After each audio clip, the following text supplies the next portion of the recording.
This is Andy Gutierrez from StarWars.com, and you are listening to Coffee with Kenobi with Dan Z. This is the podcast you're looking for. This is James Arnold Taylor, and you're listening to Coffee with Kenobi. I have a good feeling about this. Joining us today on a cup of coffee. Joining me today for a cup of coffee, joining all of us for a cup of coffee, is the semi-original Coffee with Kenobi Dream Team. First, we're going to bring in our regular host for Mandalorian Conversation, Mr. Co-creator of Coffee with Kenobi, Corey Club. I'm on Coffee with Kenobi. I can't believe it. It's great. I'm excited to be here, and every week is more exciting than last. I just realized that Coffee, Kenobi, Corey Club. Did you do that on purpose? That's right. Well, that laugh you heard in the background, this is the way to laughter and insight. Mr. Tom Gross. Hello, everybody. Great to be back on the show and can't wait to talk about Mandalorian. Woo! Looking forward to it.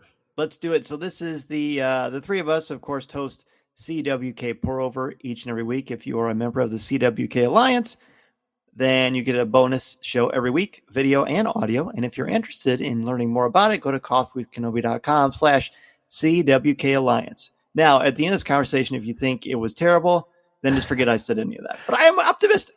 Yeah, sure. We're going to talk about The Convert, Chapter 19, the third episode in Season 3 of The Mandalorian. Gentlemen, as we do, we'll give one word to describe the episode, overall thoughts on it, and save our letter grade for the end of the show. Tom, I know you have a word for us already. Why don't you start it off? I do. I thought I had a word early on in the show, and then later on I changed it. Wait. I just used my word. My word is change. Lots and lots of things are happening in this show. Like This show I found to be one of the most, this was going to be my original word, interesting. This was the most interesting show. I found myself on the edge of the seat because I just really didn't know what was going on. We go to a new storyline and that I didn't know that I needed or was even looking for. But the episode hit me right at the start with a great sequence with Bo-Katan and the Mandalorian. Then we go to this new story, see some beautiful images of Coruscant and some things about Coruscant that we've never seen. And then we go back to the Mandalorian. What a marvelous episode. Loved it. Oh, good. All right. Corey, what about you? One word and overall thoughts. Yeah, my one word is thickening. Thickening. I can't use two words, so I use thickening. Okay. As if you're baking a cake, and it's that's right. Anyway, yes, thickening, as in the plot thickens. So the plot is thickening, and I was surprised with this episode because I kind of had forgotten about the goings on of season 1 and how that everything kind of came to be. And I guess I'd lost track back in like the Book of Boba Fett, because I feel like what are the mission is going on here? I know we talked about this last episode, was Mando's kind of achieved his goal, his mission of going off and being baptized in the waters again. I feel like, okay, we really got this, really made this very quickly, and now here we are. What's going to happen next? I think it was exciting. We were wondering, and I did not expect them to go back to kind of the origin, really, of where we kind of started with in season 1, and where we all kind of thought it might be heading. So yes, the plot thickens for sure. Was I that excited about, though, as Tom was? Not so much. I found some things that I felt were a little bit missing the mark, and but maybe that's just, again, hopefully I'm excited for the next episode, but I think that this one felt like a little dragging to me. Okay. My word is paradoxical. Paradoxical. Two things that are happening at the exact same time that are exact opposites of one another. Because we have two storylines, which is a fun paradoxical thing, but also not really. And I found myself alternatively really loving this and really not loving it at the exact same time. We'll get to that as we go along. I will say I did watch it twice today, really kind of flesh things out, and it absolutely benefited for me from a second viewing, and we'll sort of get into that. Well, let's just break it up into 3 sections. Well, actually, there's more than 3 sections, but let's take the opening sequence with Bo-Katan and Mandalorian. Now, I said last week, Corey, you may remember this, that I said, I think we're going to see a change with Bo-Katan at the end of the episode. She never takes off her helmet, and she doesn't take off her helmet here either. Right. So I wrote down, my first note was Bo knows, a little tribute to my favorite non-Chicago baseball player. But she's not going to share. Why do you think she's not sharing what happened? And how did you feel about that plot twist? Because it is sort of a twist. We definitely talked about this last episode. And that was running through my head the entire first part of this episode. Like, I was like, this is exactly what we talked about. Did Mandalorian see? Did Din, was he awake? Was he knocked out? Does he understand? And obviously, we find out in this first, conversation that he didn't know what was going on. She saw something, and she's keeping it to herself. And I know we talked last time. We weren't sure kind of how she's playing that. Was she looking to be, mix things up, if you will, or is she playing it straight? And I felt like she played it straight. She didn't really come out and say it, but also I didn't feel like she was trying to, misdirect or anything like that, right? So I felt like she completely misdirected. She didn't tell him. No, she went out of her way not to tell him. I understand that, but I'm saying like she's not doing it maliciously. Oh, that's what I'm trying to say. I feel like she's not there yet. She's gonna go and read the room to some degree. She's smarter than just showing her all her cards out in front. So, but to your point, I 100% thought she didn't take her helmet off yet. As she's quote been baptized, if you will, as well. I mean, we skip not to skip forward, but like that's what we get. I really loved it that she is kind of the convert. That's that the title just flashed in my head when I was like, oh, she's the convert, right? I mean, that's still a question mark. I think a little bit where she kind of her ramifications, her I don't know how to say this. Like, I'm losing my words, but her main objective, her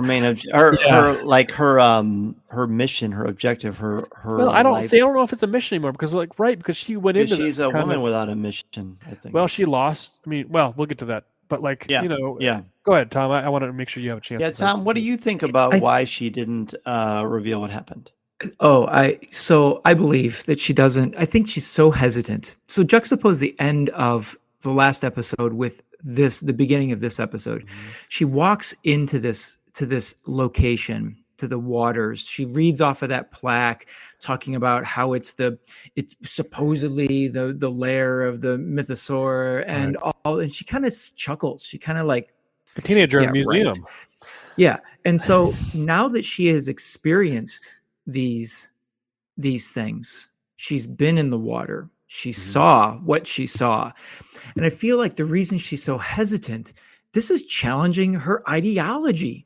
Yeah. This is like completely like, if she's going to make this change, this is what she's held onto for so many years. She says to the Mandalorian, you guys are an old fashioned, you are like radicals.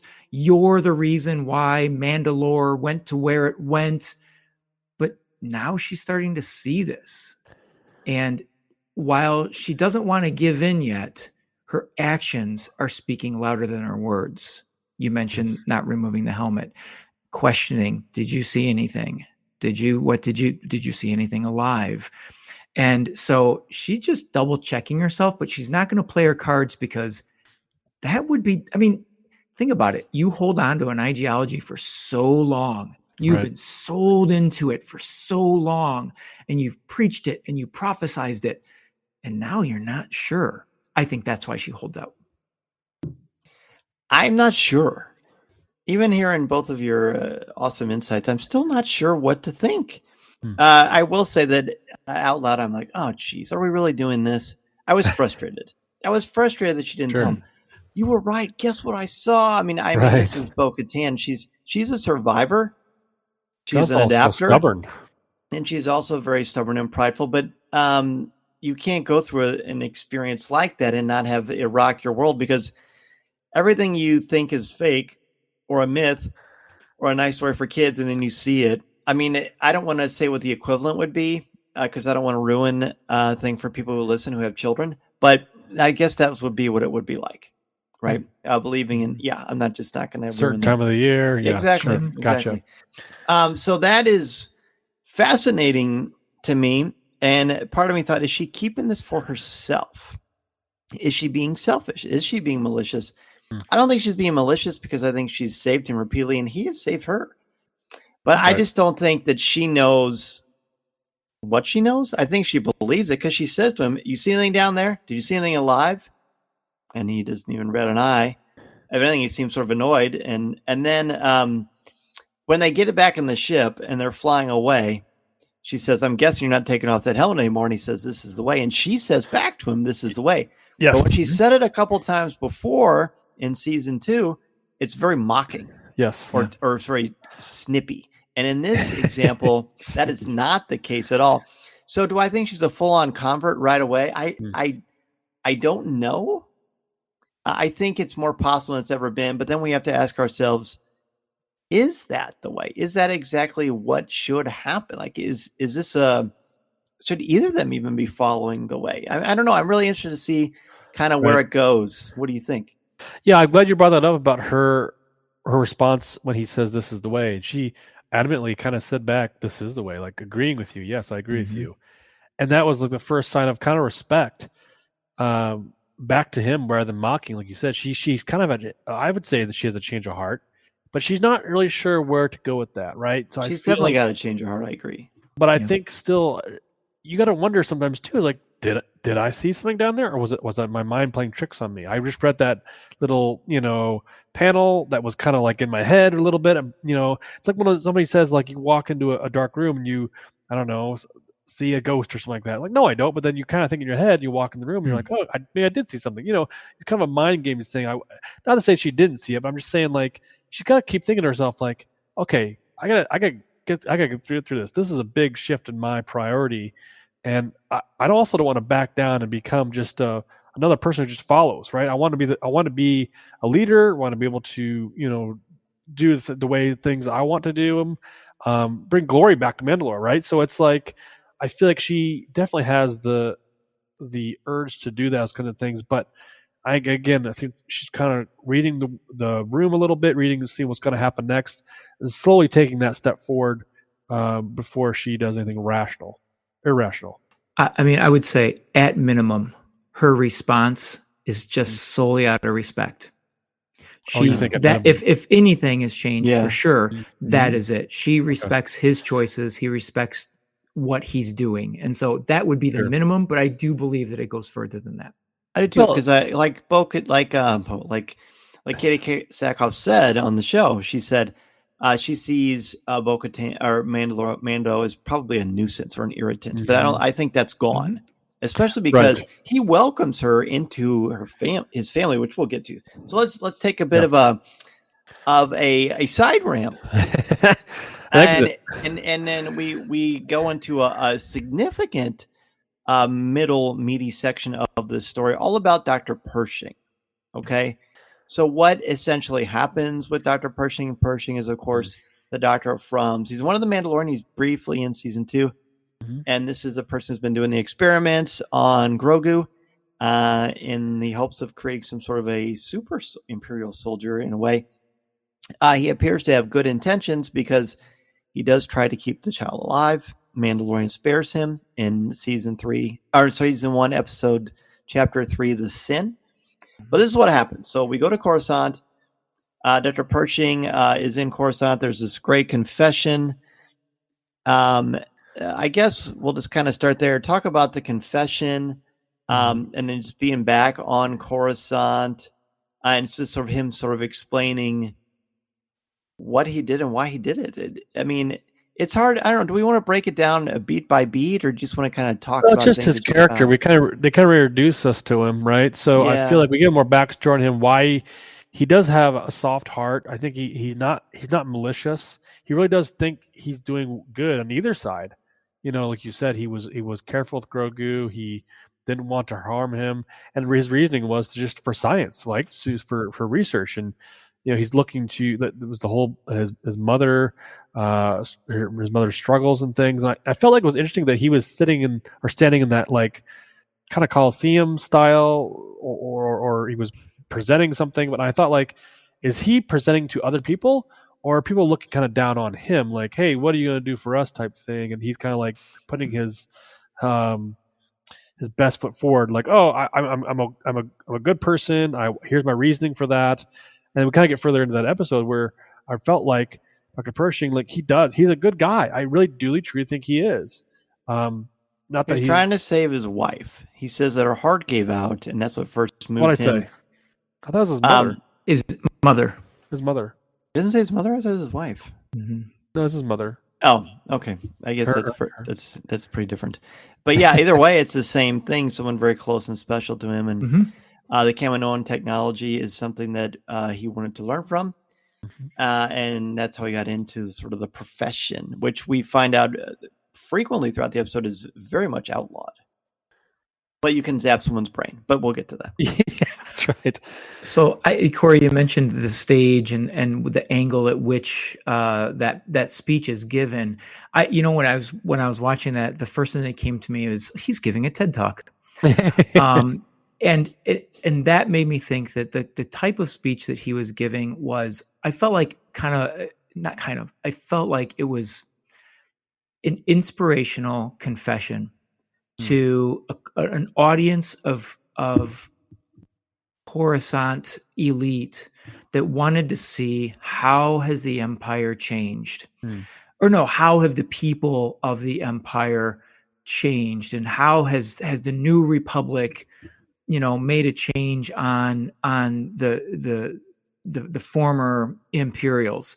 Because the scene right after that is where he's out in the lobby, and all of these elite are chatting with them and trying to, I don't know, I'm not exactly sure what they were trying to do, except there's one line that really stood out to me. And that was where the one guy, can you imagine being on the outer rim? Oh, well, I could you believe I was almost drafted? And the woman says, well, we just try to stay out of things. And I just thought that was really interesting juxtaposition, because here they're watching a guy who is deep in it. Right. And as we've been saying, both of you have been saying that, even when he was with the Imperials, even though I still wanted the Mandalorian's fist in his face in episode 3 of season 1, you're right. I don't think that the intent of his research, and as he said today, but the intent of his research was to do bad. It was just the Empire gave him the tools to be able to do his research, but not exactly in the way he wanted. So I saw it as it's almost like they're having him put on a show to make the people, the nobles of the New Republic, feel good. Trust them, yeah. This is Vanessa Marshall, and you're listening to Coffee with Kenobi.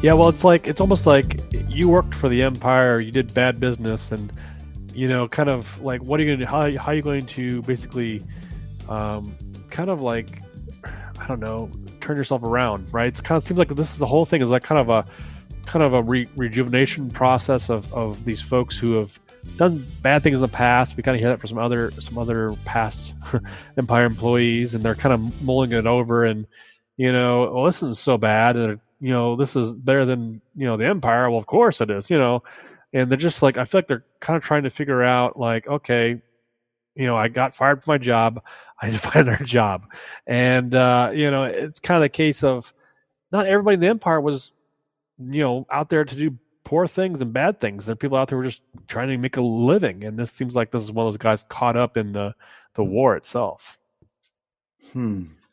Interesting. The The challenge here isn't really a challenge. I mean, it's completely set up to build compassion and empathy, to care about this guy, right? The story about his mother, him clearly trying to make a clean slate, but right away I get these warning signs and flags. For example, he's not Dr. Pershing, he's Amnesty Scientist L52. He goes to this this dormitory of all these people who are being rehabilitated, which is an interesting idea, really. But they don't have names; they just have numbers, and that is obviously very clone or stormtrooper-ish. How could they not see that as a problem? I mean, are there no psychologists or psychiatrists that studied the Galactic Civil War?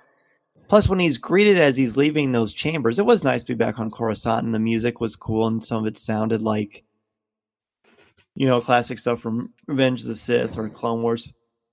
But even when everyone is greeting him and treating him like a hero or scientist and being like, oh gosh, Empire, Rebellion, New Republic is all the same. And you just kind of get this feeling that everything is artificial on this world. And again, like I said last week, the lack of depth of the volume is really affecting me. I really had a hard time turning off my suspension of disbelief in this episode because it was so clear to me that so much of it was a special effect. Now, that's not, again, a bad thing. I don't expect them to build these crazy sets and spend billions of dollars. But it just is, I don't know if I'm just getting better at noticing it, if we're all just getting better at noticing it. Yeah. But it did distract for me quite a bit. You say that, Dan. I remember watching this panoramic view of them walking kind of through the streets and such, and like the overall effect. It didn't have that jaw-dropping moment for me. I didn't feel like I was transported. To your point from last week, the volume is great, but I feel like there's a missing element somehow.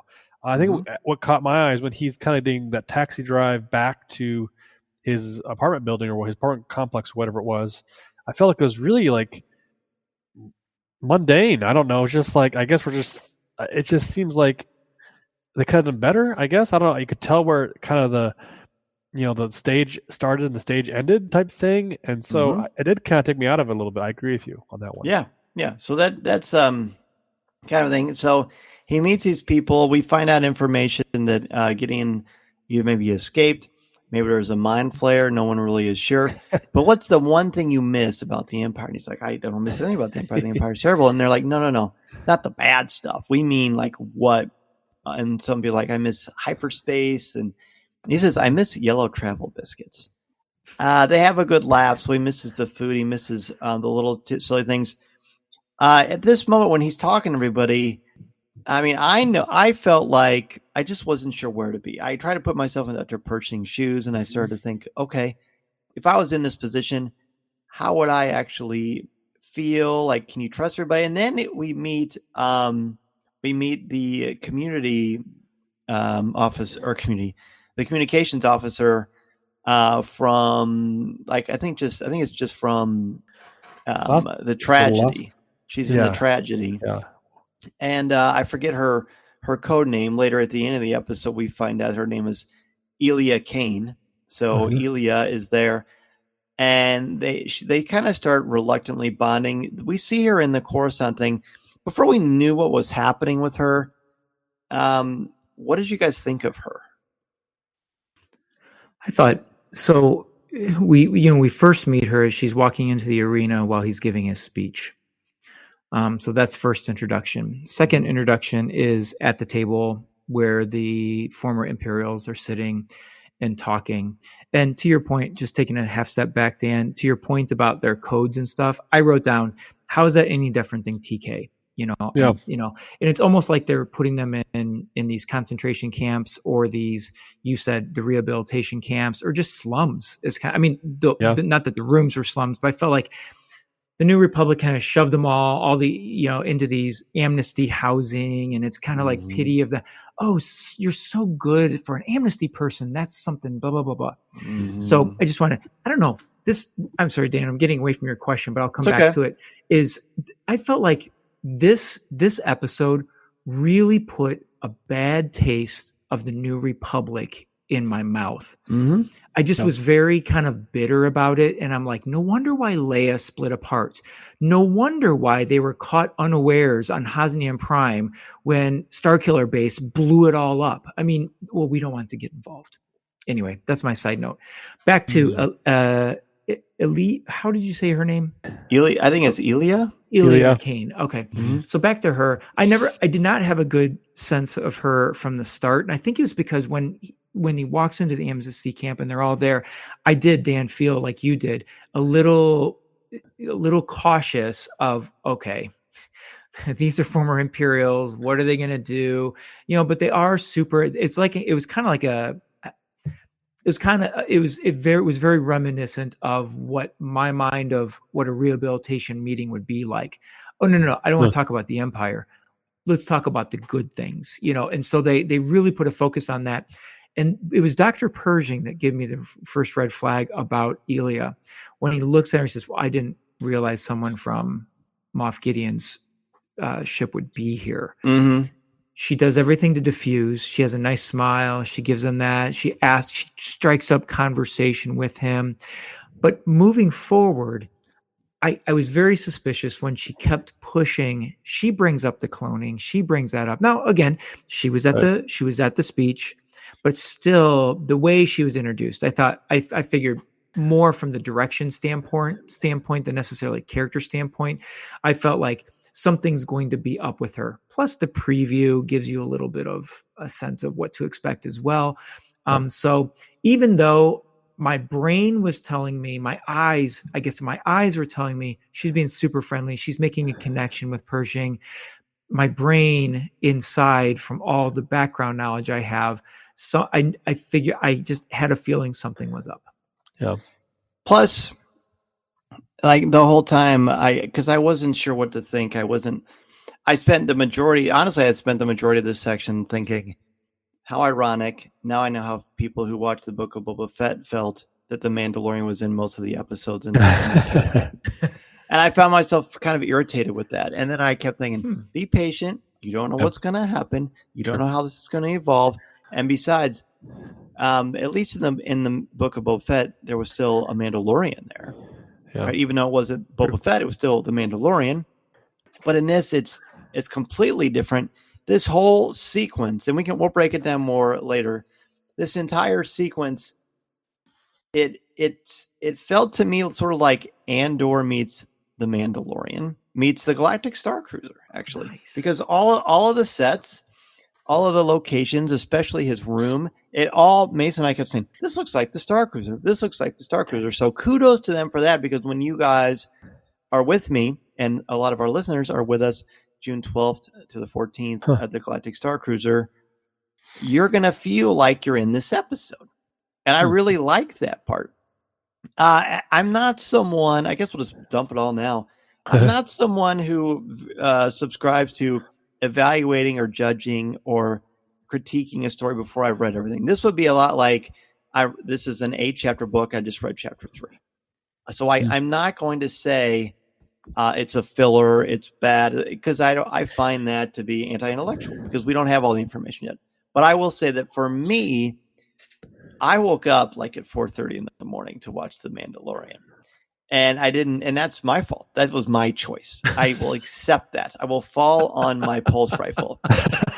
But this is why I needed a second episode. I guess part of me knew what to expect, so it wasn't the same kind of emotional, like, oh man, where's Mando? But it also made me realize the crazy thing about this season so far is, again, very early, but everything he needed to accomplish at the beginning of the first episode of season 3, he's already accomplished. And we're only in episode 3 of 8. So then you're thinking to yourself, well, what are we doing? Like, what is the point? And maybe that subterfuge and that trickery is part of it. Again, I will reserve my judgment, but this at least was a yellow caution flag for me. I got to give some credit to, like you said, the way the stories are told in the Star Wars universe. Like you said, you're reading chapter 3 of a 8-part book, and that's fair, because in chapter 3 we're kind of putting all the players on the board, right? We're learning new things along the way, and This isn't new territory. This is, book 3 of this series. So we know kind of some things of what to expect, and the way things are written, where they pan over and see certain characters and the side eye glances, like, oh, this person is evil acting or manipulating or looking to do something, to her ends or whatever her goals are, and that's just kind of, it was a little on the nose for me, and like I didn't like that. I want more intrigue, because what I got from Andor and the way they told that was like you didn't know anything was going to happen. You had side characters coming all over the place that were rising to the occasion, or doing something malicious or trying to sneakily do things. And I was so edge of my seat with Andor, because it was so just riddled with just intrigue, and this didn't feel that way. I feel like they really kind of felt like they're just like, oh, let's just kind of do this beat by beat, and I felt like it was kind of like drawn out a little bit. And I agree with you. I don't think this is a filler episode. They're really telling us something. This is gonna rope into something a lot bigger, I would expect. So I don't think it's for naught. But also, I felt like, come on, get on with it a little bit. Like we get where this is going. I understand we put the players out there. Let's see some meat on the bone here. And I felt like maybe that's because Mando wasn't involved, and we were kind of, you have these two path roads that are going to join in the middle somehow. I would have hoped and expect, because I felt that way when you mentioned Book of Boba Fett, was you went and saw a Mando episode, and it was like watching Mando, not watching Boba Fett. And my kids even mentioned in this episode, they said, "Oh, I forgot I was watching Mando," when they came back to that setting, and I was like, I did too. I was like, you're right. I kind of like lost context here. And I kind of melding some of these together, and I was like, "Don't do this to me. Don't. I want to stay in Mando world." I don't know how to say that, but So I lost interest a little bit in this. Well, like during like COVID and maybe before that, people would just say, we could have did this in an email. This meeting could have been an email. Sure. I'm watching this, and part of me is thinking, this could have been told in a 1-issue comic book. Why are we interrupting my Mandalorian? And again, I know that's immature and premature on my part, but I just got to say, the way I feel today, that it certainly impacted me a little bit. I have a different view on this, because I really saw it as a device of storytelling, because like you said, he had finished his mission. I mean, really, he's finished two of his two big missions, Grogu's story, and then now he has been atoned. And so two things happened that kind of drove me. And when I said in the opening, I was at the edge of my seat, it was really from the TIE fighter battle around Bo-Katan's Mandalorian castle all the way to the end of the episode. I was on the edge of my seat, because we start a new story with Bo-Katan. She's, his story is going to go with her. At least that's what I felt was set up. But then we get a whole new story that I have no doubt, will come back into play.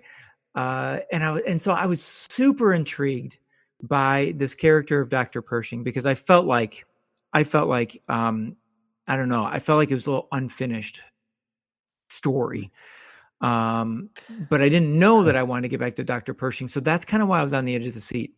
I also appreciated some of the lore of Coruscant. Can I tell you how excited I was when they went and he says, "What's this rock?" That was cool. Top of a mountain? Peak of Umate, the highest mountain on Coruscant. Yes. And so I was intrigued with that kind of stuff, but I did want to know where all of this was going with Dr. Pershing, especially, when they're just bringing in all of these threads of the Kaminoans and the work that he's doing, and the Imperials and his change, getting back to my word, and his change, and then going to these fields, scrap fields, where these hundreds, dozens, I don't know, but several Star Destroyers are sitting there. That made me think of Jedi Fallen Lost, when Cal Kestis is going through, or is it Cal Kestis? Yeah, is going through all the destruction of things. Now that was Republic stuff, but the Star Destroyers remind me of all that. So I don't know. There's a lot in that story that was kind of auxiliary that really kept me into it. But I can't wait to see where this whole thing is going with, and find out how is Mandalorian going to be involved in the story of Dr. Pershing now. It didn't feel. It seemed seat. a little more real. It seemed a little more steeped in realism than the Mandalorian.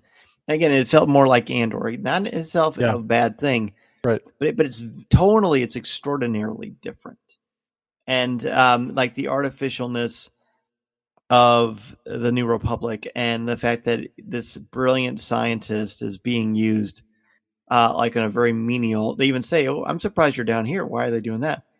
And Pershing's like, "I'm just happy to do my part. Just want to serve the New Republic." But over time, he starts to see, and we start to see as an audience, that there's really not a lot of difference. They're not killing people, right? But you're just like a mindless drone and going through these menial tasks and in service of something that you have no actual say in. And there's a frustrating, like, I guess this is why the Galactic Civil War era and the growth of the rebellion is my favorite part of Star Wars, including the Clone Wars and stuff like that, because that's how Palpatine comes to power.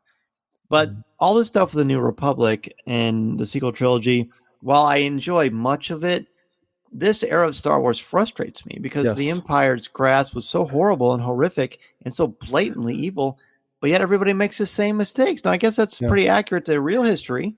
What's the saying? I don't want that. You know, history is doomed to repeat itself or something like that. No, it's the new boss, same as the old boss. Yeah. So that part frustrates me, but that's not a problem with this. None of my critiques are problems with the story or storytelling. I trust Dave Filoni. I trust Jon Favreau. I trust these brilliant minds and these creative wonderkins that can just enthrall me. But it was there. So it sounds like it bugged me more than either of you. But Corey, you were close to me. Yeah, I think I totally agree with what you're saying about it. It just felt like I want to see some people doing good because we've conquered the evil. The evil is gone now. We're trying to clean up our act, get them rehabilitated. Like, hey, we understand. We kind of captured you because you were doing bad things. Now we'll give you a chance to turn your life around, right? So, but then that's like, I got to go live in this apartment complex and just do menial tasks, and it's boring to me. And I have this life's work that's out there, and they're still be out there looking to exploit that. And it's just like them going to the train and like trying to like be sneaky on the train, and the robots were chasing. I felt like I didn't feel like there was no threat, right? I don't know. It was a weird like non-threat, but also they're also like, I don't know how to say it. Like they're just gonna catch them and mind wipe them and then go put them back to what they were doing. Like, what kind of life is that? It feels somewhat arbitrary. But again, let's see. Tom, but it worked for you a little bit more, or no? No. Yeah. I mean, it worked for me. I'm glad. I mean, so like you said, Corey, at the beginning, you're looking forward to the next episode. That's what this one did for me. Like it set up some bowling pins that I can't wait to see where they go. Sure. I just hope Mandalorian's the one throwing the ball. That's a good point. And that we get that Star Wars fantasy element. Maybe that's my ultimate problem. It's a little too, like I said, it's a little too steeped in realism. But I think we've kind of belabored that a bit. Yeah. All right, so we get his mysterious package. He eats glowing ice cream. Oh my gosh! The peak of mate was cool because I just want to say real quick. Yeah, go ahead. I was just gonna say that whole sequence of eating the glowing popsicles or whatever the case is. Did they have grape? No, hope not. That sounds disgusting. They don't have grape in space. But that took me out of it. I was like, are these two kids on a date? What do we want me to feel as an audience here? I think she's trying to put him at ease and charm him. Well, I got that, but it's kind of overly done. Like I feel like he's almost a childlike guy trying to figure out, wait, what am I doing? I'm super smart, but that didn't bother me because if you've been like sort of suppressed your entire life and not allowed to sort of breathe on your own and told to do all the time, you would be very immature and very have a low emotional IQ to a degree. Possibly. Yeah. My other theory is maybe he's done this before. Maybe she's been using him over and over again. Huh. I don't know. So I don't know if we have enough evidence for that, but we'll see. I really like that you made because when they show the mountain peak, you think, wow, they're really high up. Okay, it's hard to remember or even think about the fact that Coruscant is actually a planet. It's not just a giant building, series of buildings or cities.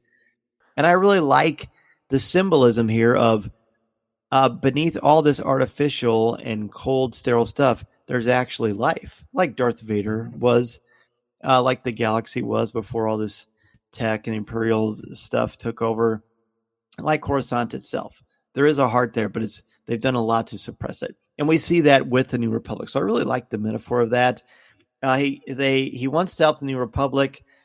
I think the droid check-in stuff, it's no wonder he's got problems, and it's no wonder they're so nearsighted, because you have this droid checking and asking the same questions. Are you feeling stressed? Are you feeling angry? Blah, blah.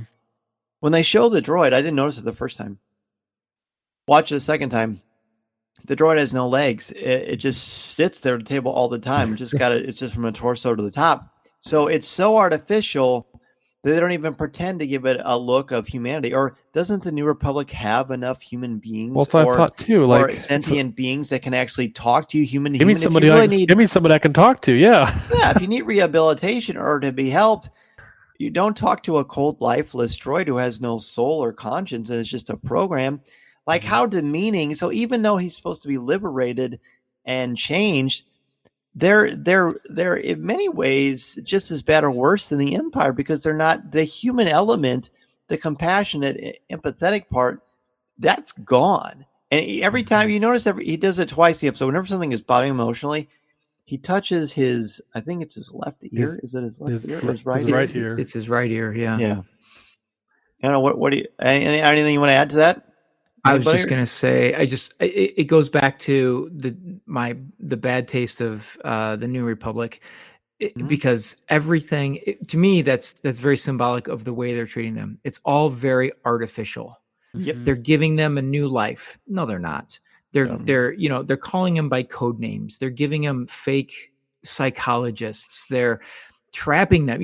She says, well, we're going to have to leave get out of our like zone of protection or whatever it was to go to where they want to. Like, they don't have the freedom to go where they want to go. Right. And so to me, that psychologist robot is very just indicative of how artificial they're being treated.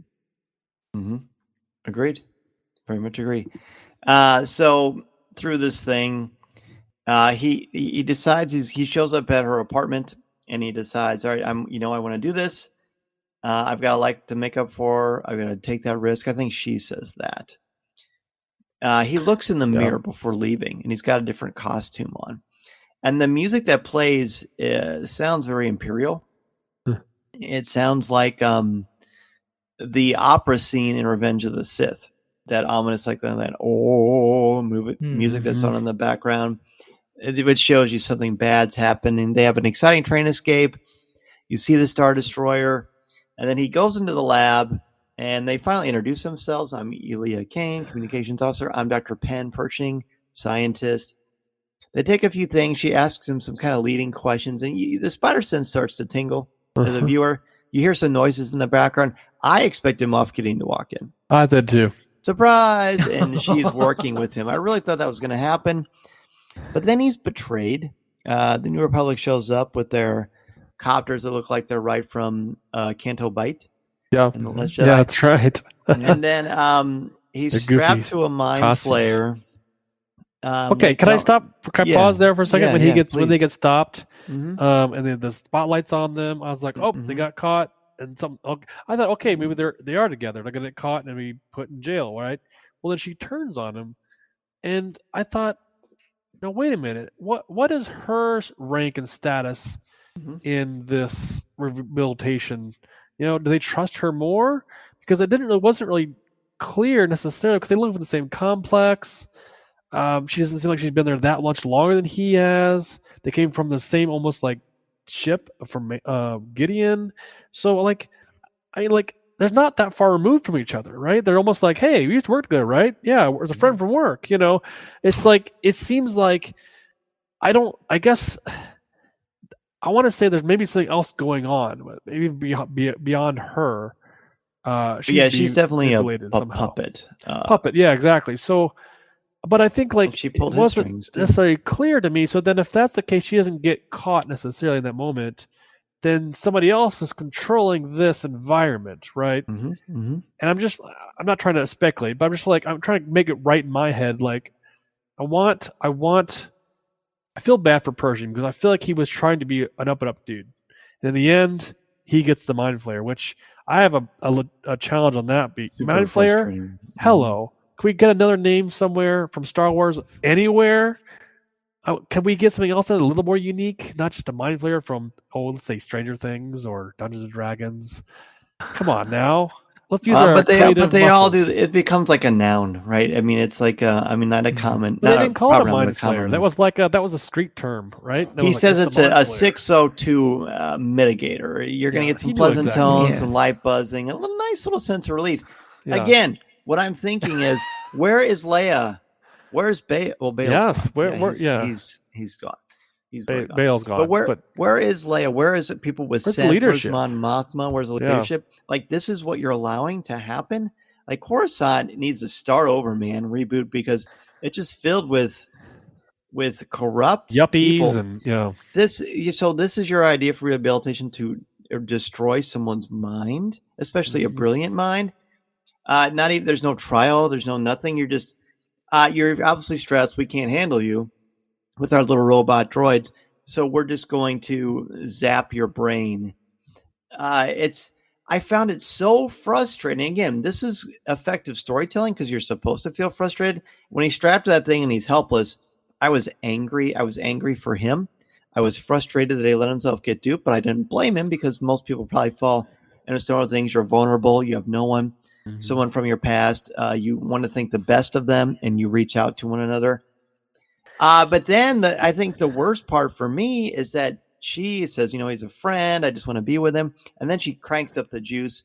She kind of looks away and she kind of clenches her jaw. So it is bugging her perhaps to a degree, but not enough that she stops it. No, she eats a moon pie while she walks. She eats that yellow biscuit that he lovingly said he missed. And she gives him the gift of. To me, that was so cold-blooded. Yep. That no, she's no good. It's so imperial. It's like Adam and Eve. So imperial. Mm-hmm. So she still has ties to something. Oh, she's the rope. So she is totally bought in. She's bought in. I'm doing air quotes to the New Republic rehabilitation to the point where they trust her. Yeah. But obviously she has those ties, and I love that finishing of that story where she just takes a bite out of that biscuit to just show that she's still in control. Yeah, she's still inside, and so and she's horrible. This is what he liked, and she's mockingly eating it in front of him. So I have to ask, that was her trap. That was like Eve eating the apple in front of Adam. Oh, right. So I have to ask you this. Mm-hmm. Did you? I found it. I don't know. I don't know how I felt about it because, Dan, as you're saying, the realism of this is pretty grounding. Yes. The fact that while Pershing is locked on that chair, talking to a Mon Calamari, and he says, "This is a trap," and the Mon Calamari does a side look. Did that strike you sort of like no, out of? I didn't pick up on that. It's a trap. I hope that's a happy accident because. It's already bad enough. I already feel derailed enough. But if they're going to try to make a joke about this scene, then all the emotional stuff that they've borrowed from us is completely gone. I'm telling you, when he says that, the Mon Calamari does a side look, does like a double take. Watch it again. He does a double take. No, that's how I caught that. I was like, wait. Then it makes my grade. I just lowered my letter grade by a complete letter because if they're not going to take it seriously, then why should we take it seriously? Sure, exactly. I know. I was taken aback by that. Yeah, I don't blame you. I'm taken aback by it too. For every failure, there is a success. So he's automatically a failure according to the New Republic. Again, New Republic, what a pain in the butt. Like, get on with this. Let's just go hang out with Luke. This program sucks. Yeah, it's frustrating. So let's talk about. Go ahead. No wonder Leia and Mon Mothma split away. Exactly. Yeah, well, think about that they're though. Like, decommissioning the did they- rebel fleet. Like, why are you doing that? Why don't you keep those ships? Like, won't you Yes. need them? But no, they, as we know in a lot of the sequel trilogy books, they don't want to have a military. They think it will cause problems. Mhm. I don't know. It seems weird that like Mm. this. It's like they don't know what to do. They don't know how to run the galaxy because. But they think they do, and that's even Well, worse. you said that Leia kind of ran off and did her own thing, but like, Much later. is that? I guess because it wasn't going according to plan to begin with, or did something fail? You just like I don't know. No, It's just they think it's perfectly going to plan, and that's part of the problem. They're completely lacking in self-awareness. So they're almost like the Empire in another way, where it's like, oh, they should assume everything's going well, all these plans. There'll be no rebellion. It's fine. Right. Yeah. Super irritating. Hmm. All right. So then we go back to Mando, and I keep checking. I keep pausing my Apple TV, looking at the time. How much time's left? How much? Time Okay, left? I 100% did the same thing. They would kind of darken out a screen and they'd come back in. I was like, oh, I was waiting for the words to pop up and boom, boom, boom, boom, boom, boom, boom, boom, boom, boom. And I was like, oh my goodness, this is either the longest episode ever or they're just trying to trick me. But I felt that same way, Dan. Yep, it's true. How long was it? It was like 58 minutes. It was Okay, long. so The it episode's was 58 minutes it long. was It's a a much little longer longer. episode. Okay, yeah. Yeah. So here's a quick thing that happens. The Mando and Bo go to the Mandalorian covert.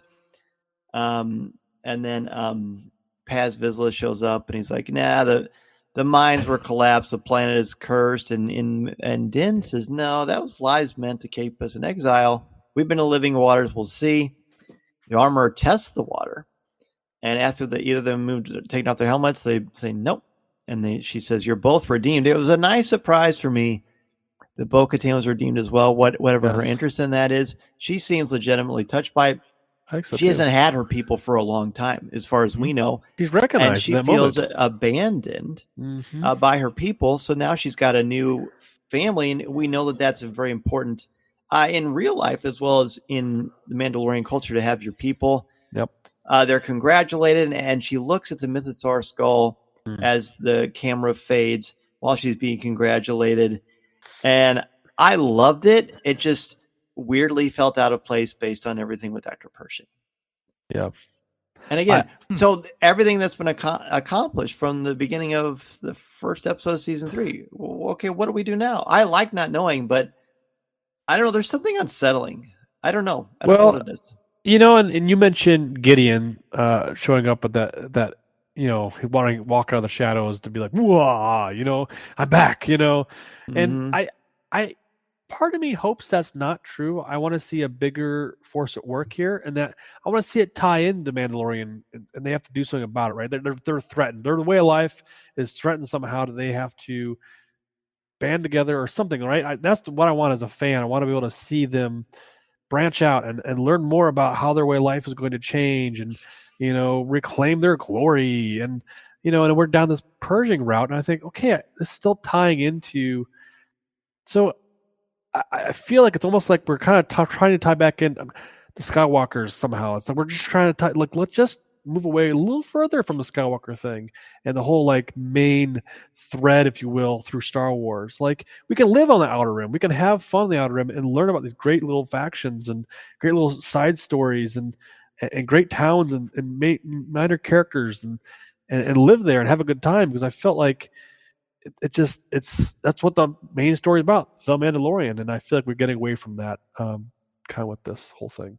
See, Coruscant is cool. I've always been intrigued by it. It's never been anywhere near my top favorite planets, but I've always appreciated the narratives pull that it has and the gravitas and the weight it has in the storyline. I don't know. As we've been talking about this and looking at there's two threads that seem to be going on here now. And so you've got a thread with Mandalorians. You've got Bo-Katan being reunited with the clan, the This Is the Way clan of the Armorers clan, and she's Children of the Watch. Children of the Watch. So Bo-Katan is very driven, and the Children of the Watch are very seemingly content to just stay hidden and stay safe. And so I see I see a change there that something's going to happen in that route. And then the other side with Pershing seems like it's going to, and I don't know, I'm not trying to speculate here, but I'm just trying to make sense of this, Sure. that it's going to turn into an Imperial story. And we see some recollection to the destruction of Mandalore when the TIE bombers are bombing her castle and destroying it. It was very reminiscent of man. It just seems to me that a conflict is setting up between two larger entities than the characters themselves. I agree. For good or for bad, I don't know. I don't know yet. But that's where this seems to be heading in my mind as I try to make sense of this episode.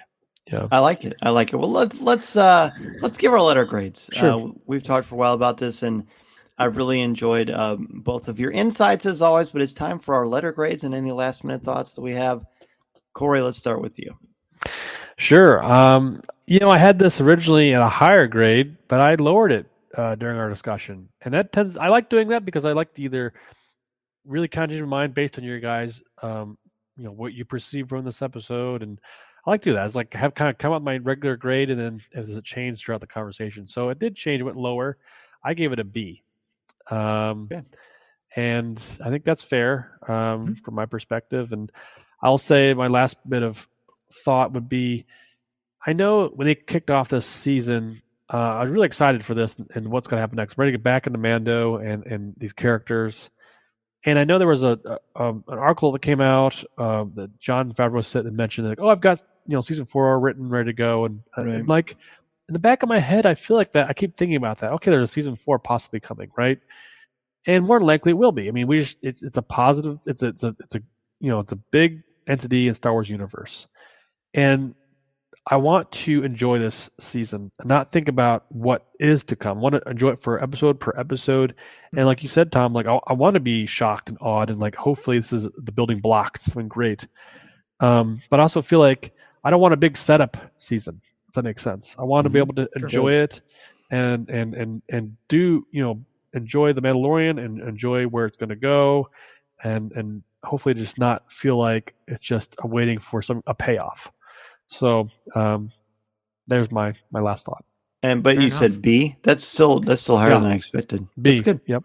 Cool. I appreciate your perspective there. Tom, what about you? Sure. So I give the episode an A- for its ability to make me sit up and go, what now? Sure. and draw me into a new story that makes me sit back and go, it really made me sit back and wonder, first of all, why, but gave me a new perspective on where the galaxy is kind of headed. And maybe this, I don't know, there's lots of maybes, but that's the core of why I give it the A-. I mean, the action sequence at the beginning with the TIE fighter battle and dropping awesome. Mando and the flight of what's the model of that Mandalorian ship? Do either one of you know? The N1 Starfighter? N1 Starfighter, yeah. Not the N1, not the. I'm sorry, Bo-Katan's ship. Oh, it's I can't remember what those are called, but she does a magnificent maneuver that I can totally see in the game X-Wing. Same. Where she drops that flap and she does that 90-degree turn and stresses the ship. That's a X-Wing terminology. But the one thing we haven't talked about that is the third component of my word change is we have not mentioned once. Well, maybe we did early, but we have not really mentioned one very famous and popular name of this duo of Mandalorian and Grogu. And what I wanted to mention was the potential change that when they're in the ship, they being Mandalorian and Bo-Katan, and he says, this is the way, she says, this is the way, as we very distinctly said, then Grogu says something. Utters totter, very young muttering that sounded maybe something like, this is the way. That's what I thought. Mando makes a look. Bo-Katan even starts to look, and then the TIE fighters attack. And then we don't really hear anything else from Grogu the entire episode. That was my third item of change. And then R5D4 falls down. Yeah. Comedy ensues. That poor droid. I know. That's pretty fun. My grade for this is a very low C. Percentage-wise, it's as close to a C minus. Or lower, I thought. Yeah. Okay. It would if I didn't watch it a second time, I'm sure this probably would have been a D plus. But watching it a second time helped me to appreciate it a little bit more. Again, I have no problem with the risk, and I applaud the idea as a different story. I'm sure it will pay off. Again, it's my own fault. Expectation without regulation equals constipation, and I got myself a little constipated, hoping for something different. And part of it is my frustration with where are we going with the story? I thought I knew, and now I don't. I don't have to know. I don't want to know, Sure. but I want there to be a logical progression of ideas. So if I'm led to believe what's going on here, then Dr. Pershing and Kane are instrumental Right. to the story of the Mandalorian and Grogu. And if that's the case, wonderful.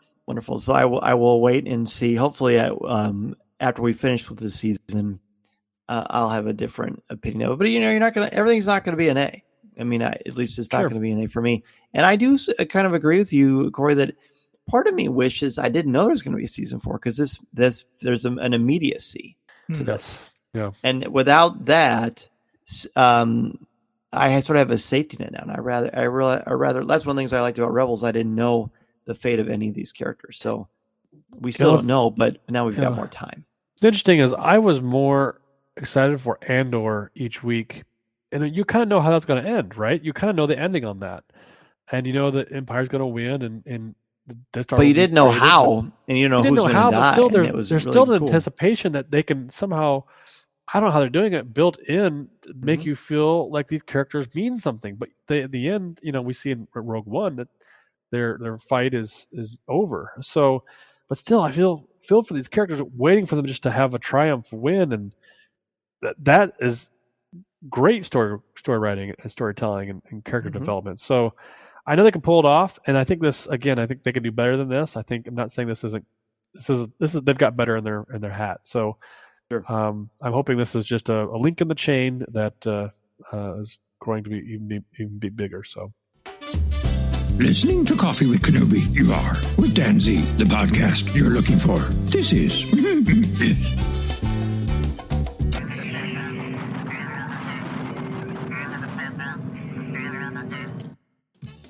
Fair enough. Well, gentlemen, thank you so much for coming back on Coffee with Kenobi, naturally, and talking all about the Mandalorian.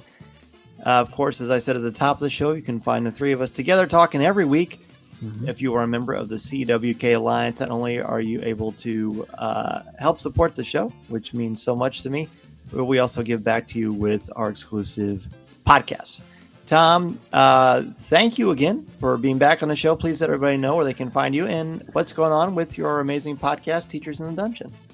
Oh, yes. Well, to talk Star Wars, catch up with me on Twitter at Draftline, DRAFTLINE. And my show, Teachers in the Dungeon, we are about to head to GaryCon, and we'll meet some people there, some friends. We'll play lots of games, and so you can catch, and it's actually coming up soon, next week.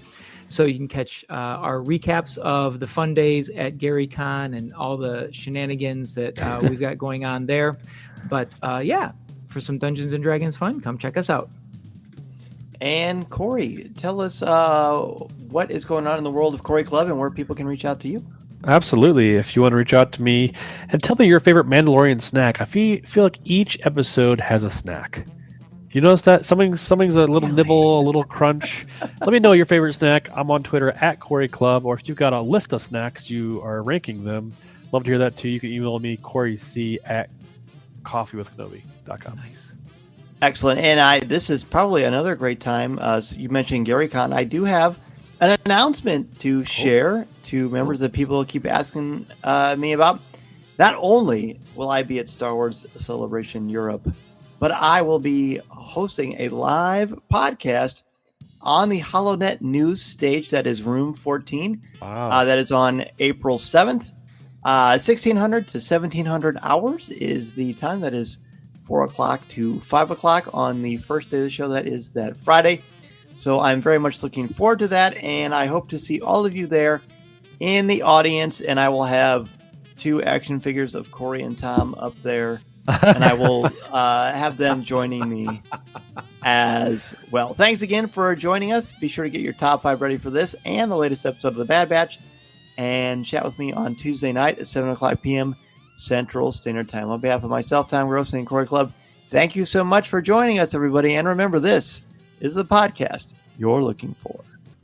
This podcast is not endorsed by the Walt Disney Company or Lucasfilm Limited. It is intended for entertainment and informational purposes only. The official Star Wars website can be found at www.starwars.com. Star Wars, all names, sounds, and any other Star Wars-related items are registered trademarks and or copyrights of Disney and their respective trademark and copyright holders. All original content of this podcast is the intellectual property of Coffee with Kenobi unless otherwise indicated. This is the podcast you're looking for.